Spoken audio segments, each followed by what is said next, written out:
Edexcel A-level further maths, Core Pure 2. We're looking at roots of unity from the complex numbers section. And I've got a few questions that I'd like you to have a go at straight away. These are all just algebraic solving equations problems. And in each case, we've got an equation that you could probably solve in the regular A-level maths manner of rearrange, take some roots, or you could get a bit more creative and start looking for complex solutions. For the first one, seems fairly obvious. For the next one, it's a little bit more subtle because although you've got the two obvious fourth roots of 1, you've got a couple more that are slightly less obvious. And then it gets more interesting when you get to x to the 8. X cubed might be the strangest one, but I've given a hint. If we know that x equals 1 is one of the roots of x cubed minus 1 equals 0, then we know that x minus 1 must be a factor. So have a think about how that might help you find exact roots for x cubed equals 1. When you're done, continue with the video and we'll look at those solutions together. So for this first one, if we simply square root both sides, then we get two possible square roots, the positive and the negative square roots of 1. So nice and straightforward. On an argand diagram, this just looks like a line to the right and a line to the left. We've got 1 on the real axis and minus 1 on the real axis.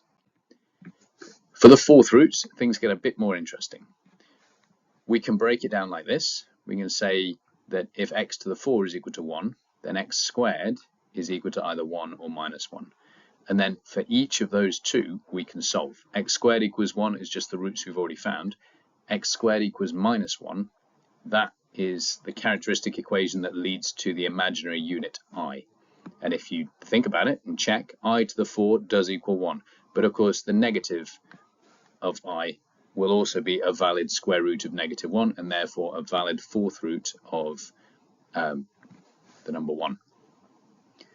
And this is where those are on the argand diagram. We've got 1, I, minus 1, and a minus I. You might be starting to spot a pattern with these. We can solve x to the 8 equals 1 in a similar way. It just starts to get a little more messy looking. So the first step, I can square root both sides, and I get a plus or a minus 1. I've already got the solutions for x to the 4 equals 1. Those were x squared is 1 or minus 1, and therefore x is 1 or minus 1 or I or minus I. The next ones are a bit weirder. If x to the 4 is minus 1, it means x squared is plus or minus I, and therefore x is plus or minus the square root of plus or minus I. There are 4 more solutions. And this leads to a second question: how do you square root the number I? Have a think, see if you can figure it out. Hopefully, you remembered that we've got an exponential form for complex numbers. We can always write a complex number in the exponential form, one of the most useful modulus argument forms for a complex number. If the size of the number I is 1 and the argument is pi by 2, we can write it as 1 e to the I pi by 2. And the beauty of this is that you can apply powers to it. You can apply a power of a half, and it will just directly compute for you the new complex number, also in modulus argument form. So the modulus was 1, raising that to the half just gives you a 1 again. That's why it's not even written here. And the argument was pi by 2. When we multiply the powers together, because we're doing a power of a power, we end up with I pi by 4, which means the argument is pi by 4. We can represent this number in rectangular form just by converting from the exponential to the trigonometric. And that shows us a number which has equal real and imaginary components. It still has size 1. You can verify that with Pythagoras if you like. So the number still lies on the unit circle. And if we fill in all of the gaps, we get this.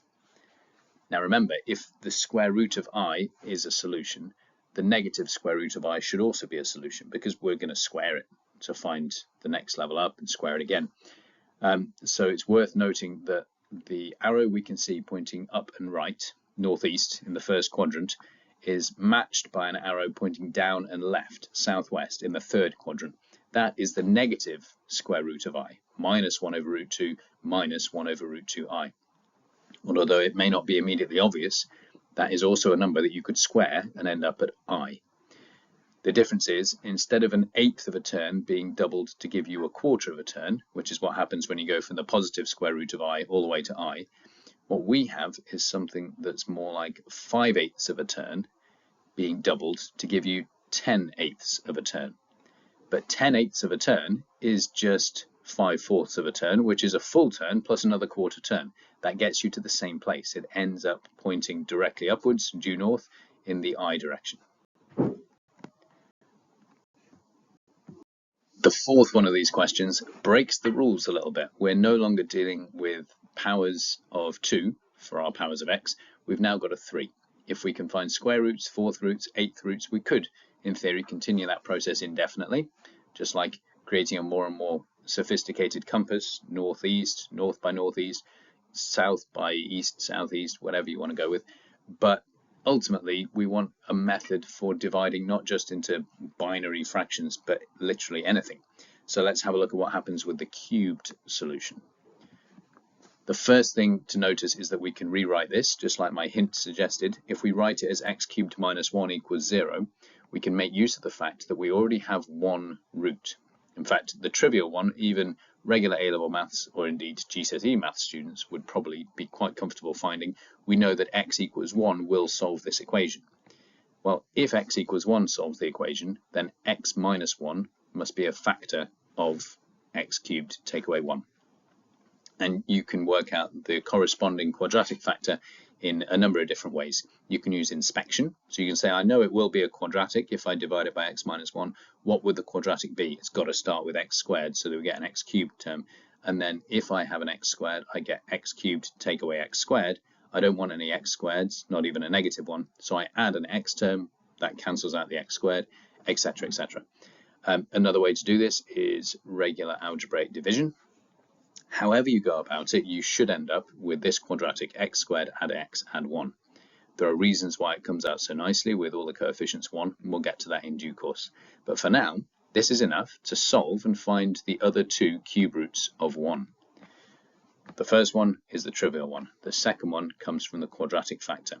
The quadratic factor will give you the other two roots, which means we get x equals minus 1 plus or minus the square root of minus 3 all over 2. You can use the quadratic formula like I've done here, or you could complete the square and rearrange. You probably wouldn't be able to factorize very easily. It's not a particularly nice set of solutions for a start, but you can definitely solve this sort of quadratic. And when we tidy up that square root of a negative, we end up with these two numbers, minus a half plus root 3 over 2i, and minus a half minus root 3 over 2i. Let's see what they look like on the Argand diagram. There we go. Now, I wonder if you considered using the exponential form to deal with the cube root in the same way that we talked about it to deal with the square root of I. If we can square root the number I using the exponential form, why couldn't we cube root the number 1 using the exponential form? Well, there's a couple of things we want to cover first. One of them is the fundamental theorem of algebra. This is something that you might remember back from when we looked at roots of polynomials. This essentially says that if you've got a polynomial of degree n, it has exactly n roots. And the consequence of this is that the number of nth roots of a number is also n.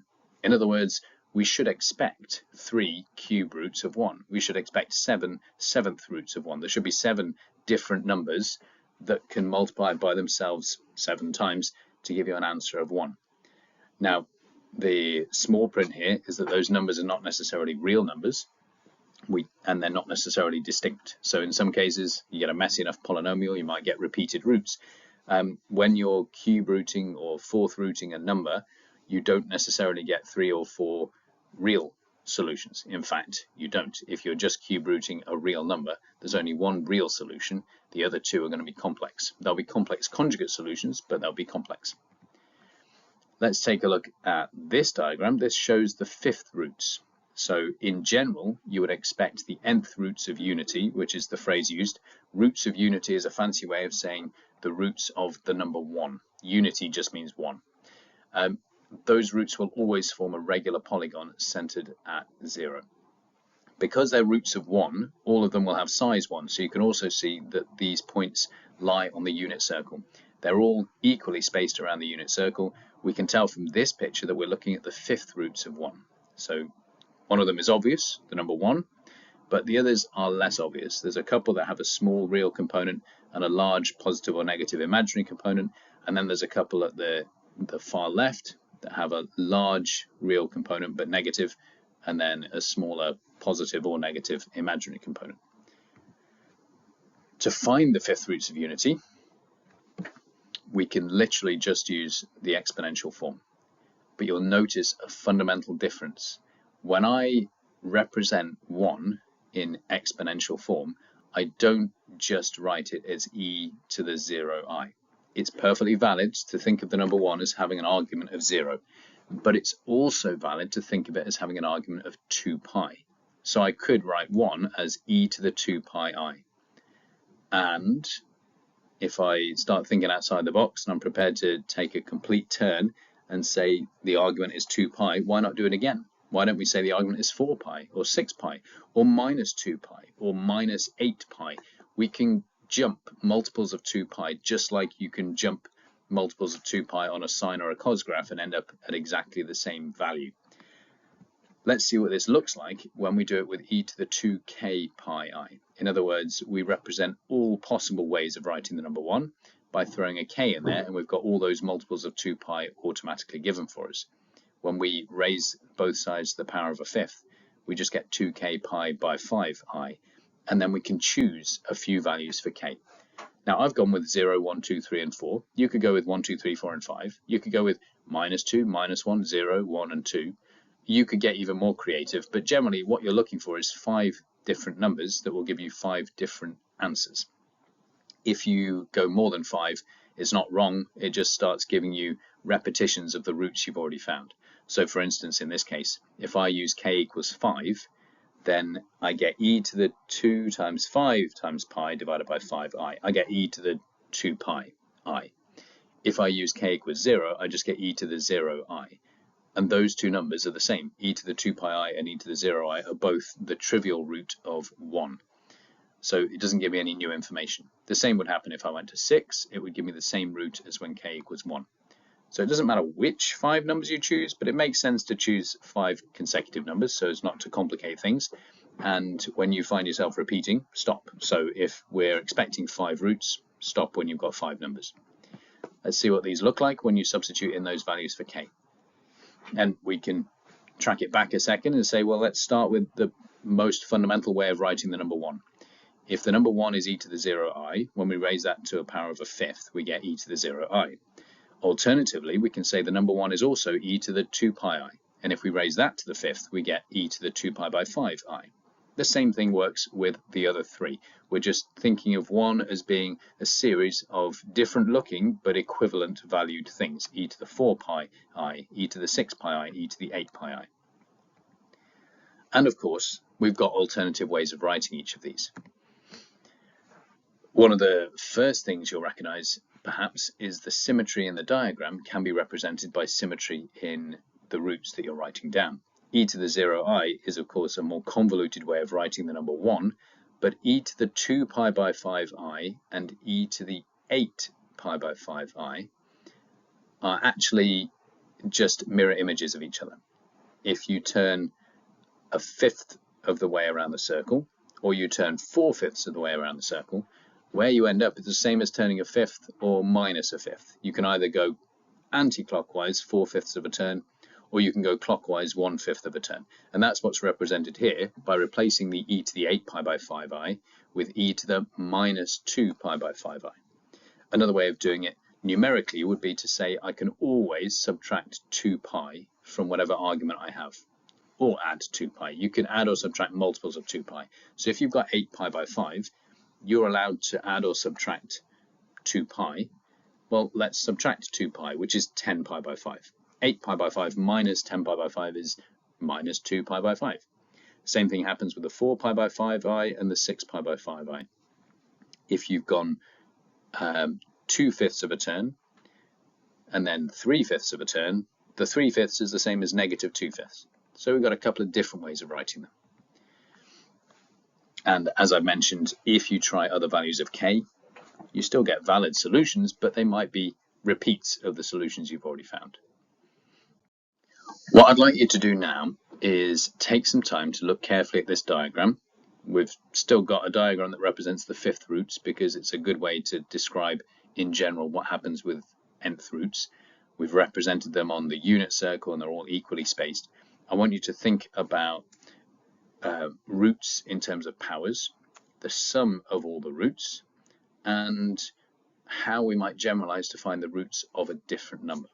To help with this, I'm going to mark on here a few key numbers. So e to the 2 pi by 5i, e to the 4 pi by 5i, e to the 6 pi by 5i, which is also e to the minus 4 pi by 5i, and e to the 8 pi by 5i, which is also e to the minus 2 pi by 5i. And of course we have the original number, which is 1, or the number you get after you turn a full turn, e to the 2 pi I. These are a sort of snapshot of what you normally get with roots of unity. This just happens to be the fifth roots of unity. I want you to pause the video and have a little think about, is it possible to write all of the roots as a power of one particular number? And then what happens if you try adding the roots up? Now, by marking them here as vector arrows, you might be able to think about that adding process as following each of the arrow instructions. Or perhaps, which is quite a nice visual, imagining all of the arrows as being forces and ask yourself what happens if you apply all of those forces simultaneously.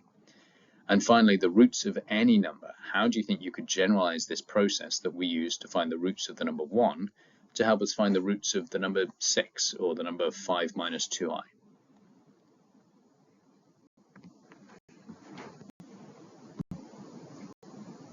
Let's take these in turn. The first thing I want you to notice is that every root is a power of the principal root. The principal root in this case I'm thinking of as the first non-trivial root.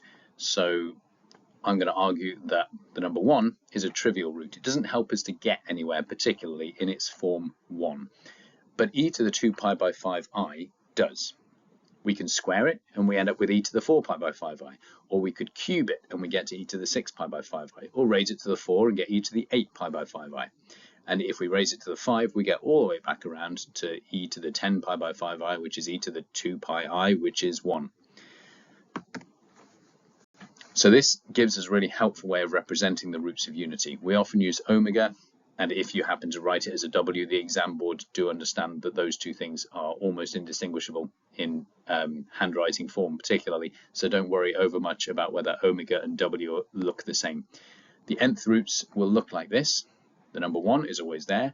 Omega will be treated as the principal root, but in fact it's worth noting that as long as you choose omega to be any one of the non-trivial complex roots, as long as it isn't just the number 1, you will often have a good chance of being able to represent all of the roots by just squaring or cubing that number. It doesn't always work. It depends whether you've got a prime number for your roots. So if you're doing, say, the cube roots or the fifth roots or the seventh roots, then any of the roots will end up being able to generate all of the roots as long as we're not starting with the number 1. But for others, you might end up missing a few, which is why I've said think of it as every root is a power of the principal root, and then you won't go far wrong, because that's always possible. It's a bit like saying if you start at the number 2 and then keep doubling it, you're going to miss all the odd numbers. If you start at the number 1 and then keep adding ones, you're going to hit all of the numbers every time. The next thing to notice is that the sum of all of these roots is 0. Now I know we create these roots by thinking about numbers that multiply together a certain number of times to give the answer 1, but it turns out they add together to give the answer 0. The best way to think of that is like I was saying with a vector sum. And if you can visualize these 5 arrows as 5 forces, they're all the same size and they're all equidistant from one another, we can use symmetry to make our argument for us. If I rotate this entire picture by 1/5 of a full turn, by 2 pi by 5, then I end up with an identical picture. Well, if there was a net forwards force in any direction, and then I can rotate it by some small amount and I get exactly the same picture, then that forwards force has to have not changed direction. The only way you can have a vector that doesn't change direction when you rotate it by a small amount is if it had 0 magnitude in the first place. So if you're not moving at all, then you're simultaneously not moving forwards and not moving backwards and not moving sideways. So that's how this one works. Think of those 5 as cancelling each other out, even though in this case it's not obvious why. If you think about the z to the 4 case, z to the 4 equals 1 has solutions 1, -1, I, and -I. In that case, there's a force to the right which balances the force to the left, and there's a force up that balances the force down. In this diagram, and in others with odd powers, it won't be so obvious. You won't have the same type of symmetry, but the result is still the same. So although it's non-trivial to see that they cancel out, if you just look horizontally or just look vertically, it is still true that they cancel out. So that's an important point to write down. And the third one, the roots of any number are found by multiplying by 1. This seems like a strange thing, but in fact we multiply by 1 in all sorts of ways at all sorts of times in maths, and we just have to do it in a clever format. When you're rationalizing or realizing a denominator, you multiply by a fraction which is equivalent to 1. In this context, we multiply by the number e to the 2k pi I. And after you do that, you build in all of the flexibility of being able to find all the different roots along with whatever the principal root is of the number you had. So if, for instance, I'm looking for the cube roots of 27, I know 27 is 27 times 1. So I can get the principal cube root of 27, 3, and then I can multiply it by each of the cube roots of 1, which I can create using the e to the 2k pi I trick. So this is another way to think of that. Any number you like, if you've got z to the n equals a complex number of any sort, we can raise it to the power of 1 over n to get the values of z. But if we first multiply it by e to the 2k pi I, then we're basically saying this number, or this number rotated 2 pi radians, or this number rotated 4 pi radians, and so on, as many times as we need. And then we just apply that power. The power will affect the modulus, but it also affects the argument, and then we just have to choose suitable values of k so that we generate all of the roots. There's a few questions I'd like you to try next from the Core Pure 2 book, exercise 1F, questions 4, 5, 6, 8, and 9. If you want a bit more practice with the fundamentals that we've gone through, maybe start with questions 2 and 3. The next few slides are just going to be giving you a few hints for some of those questions, so you've got a starting point if you weren't quite sure where to begin. For question 4, for instance, if we're finding the 3 roots of this equation, we can begin by writing the right-hand side in exponential form. So think about -1 in terms of its magnitude to find the modulus of the complex number and its argument. And then you can write it in exponential form, and then you can start cube rooting things once you've multiplied by 1, written in the form e to the 2k pi I. After you've cube rooted and you've subbed in your different values, you'll have found all of the solutions for z plus 1. Then you can subtract 1 to find the solutions for z. In question 5, we're essentially finding solutions for z to the 5 equals 1.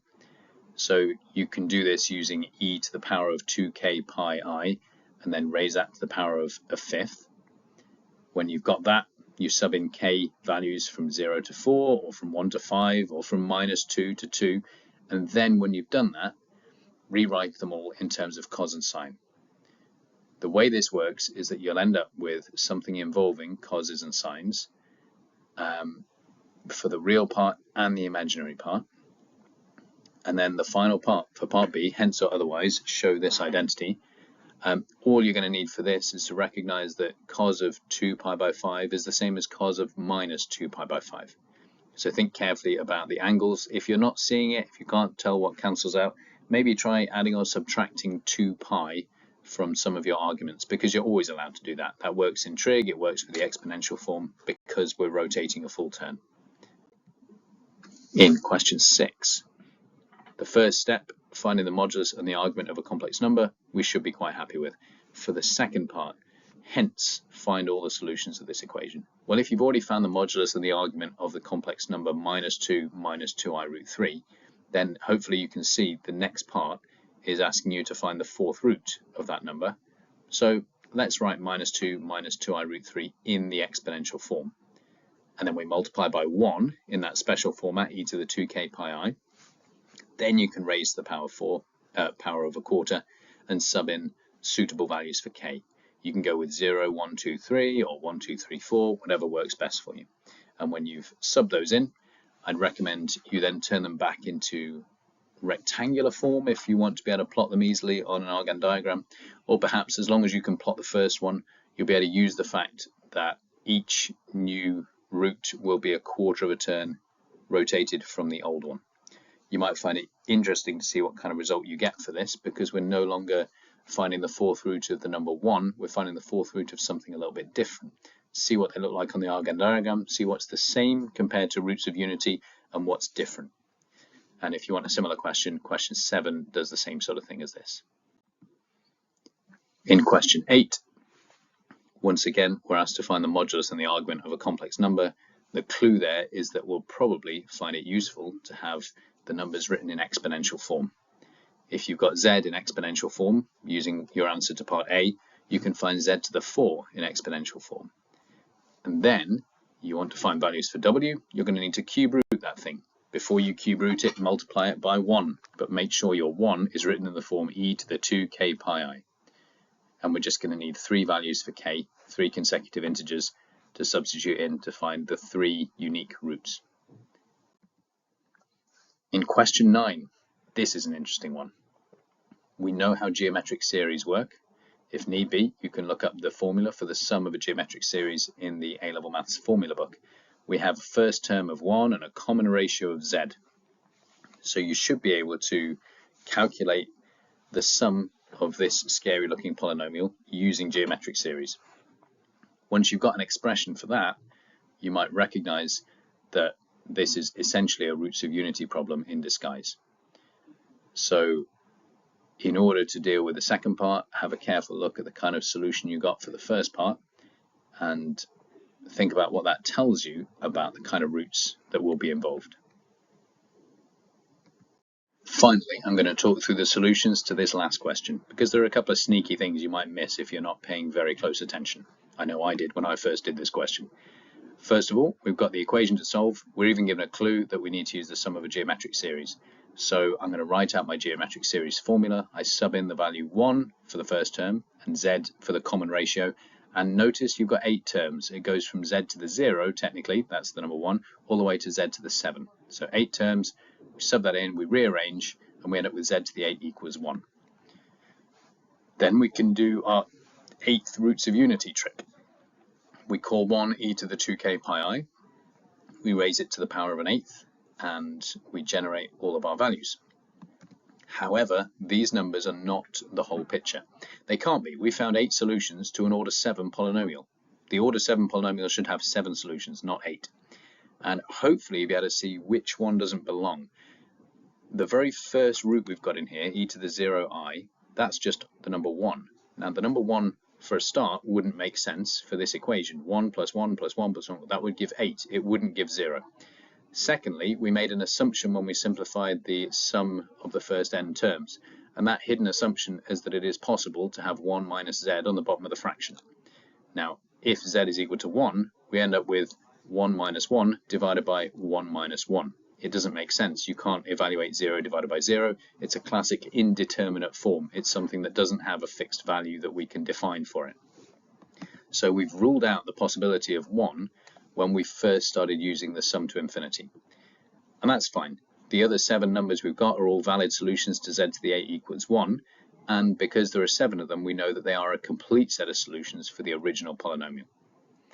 Now for the next part, this is a little bit subtle, but a good way to think of it is roots of those expressions, z squared plus 1, z to the 4 plus 1. Ask yourself what happens if those things are equal to 0. And in that case, z squared would be minus 1. So I can write it as minus 1 in exponential form, e to the pi I. That's what minus 1 is in exponential form. And remember, if I want to root it, I need to multiply by the number 1, written in the generalized exponential form, e to the 2k pi I. So I tidy that up, put it together, and then square root both sides. I get z written in terms of an exponential form with a k. I only need 2 values for k here. I'm going to use 0 and 1, and I get e to the pi by 2 and e to the 3 pi by 2. Next, I can do the same thing with z to the 4. Very similar process, sub in my values of k, but this time there are 4 values for k, 0, 1, 2, and 3, and I get these values for z. All you have to do now is compare them to the original list. E to the pi by 2i is in the list, e to the 3 pi by 2i is in the list, and these four are also in the list. In fact, the only one that isn't is e to the pi I, which is the number -1. Now you could easily verify that one by going back to the original equation. It solves the original equation, because 1 take away 1 plus 1 take away 1 plus 1 take away 1 plus 1 take away 1 is 0. But it doesn't solve either of the equations z squared equals -1 or z to the 4 equals -1. So if you wanted a complete factorization of that polynomial, you could use z squared plus 1, and you could use z to the 4 plus 1, but you would also need an additional root, an additional factor that corresponded to that final root, which is -1. You'd need a z plus 1. So try it out. See if you can expand z squared plus 1, z to the 4 plus 1, and z plus 1. Multiply all three of those factors together. See if they really do expand to give that whopping order 7 polynomial from part A.